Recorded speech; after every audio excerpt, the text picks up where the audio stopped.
What's cracking, people? Angelic Mayhem here. So, welcome to another video in my Anno Online series.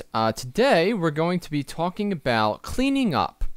Now, what do I mean by that? Well, we begin the game by going through a lot of tutorial stuff. And what that means is that, you're not really looking for efficiency at that point.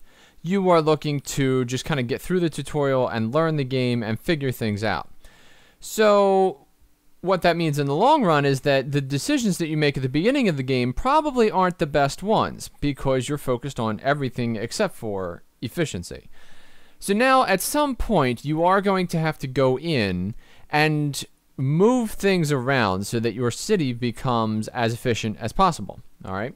And it's better to do that at the beginning of the game because as you begin increasing many houses, if you have to begin moving them all, that's going to be a huge project. So if you can focus on that at the beginning, that's going to be better.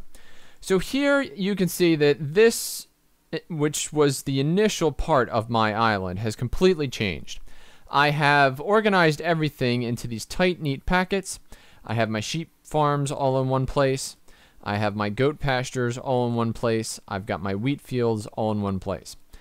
Now, in real life, if you packed in all of your goat farms in one place like this, everyone who worked there would die because the goat poop would pile up to such an extent that no one would be able to function there, and everyone, humans, goats, everything would just die. But the game doesn't actually care about that, so in this case, it actually helps to keep track of where everything is and to maximize the efficiency of your land. So down here, all of my future sheep will be along this row.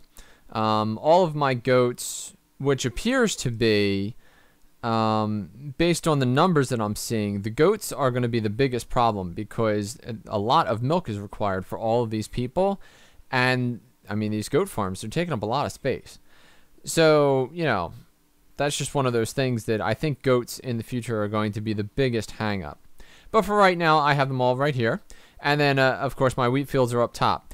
I also have my mill and my bakery. So the wheat goes from here to there, and the bread goes down here to the warehouse and then out to the people. So that's a nice, tight pack of industry where I can keep track of everything. The carts can just go boom, boom, boom, and then life is good. Now over here, these are the poor people houses.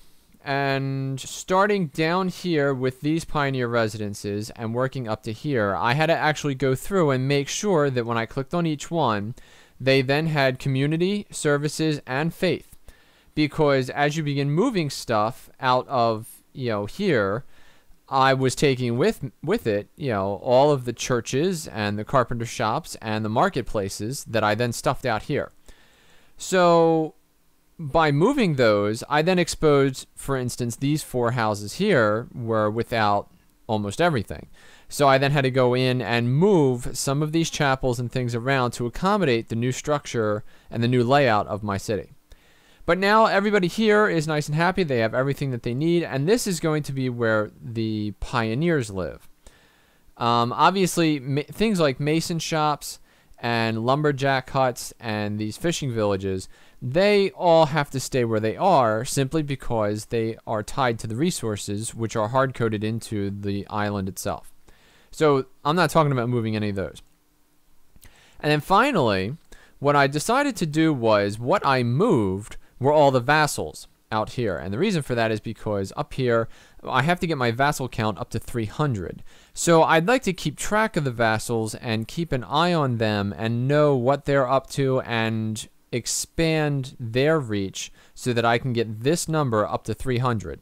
At which point, many things will unlock for me. So I took all the vassals which were kind of interspersed here and I moved them all out to this one area. And this is going to be like my center city area.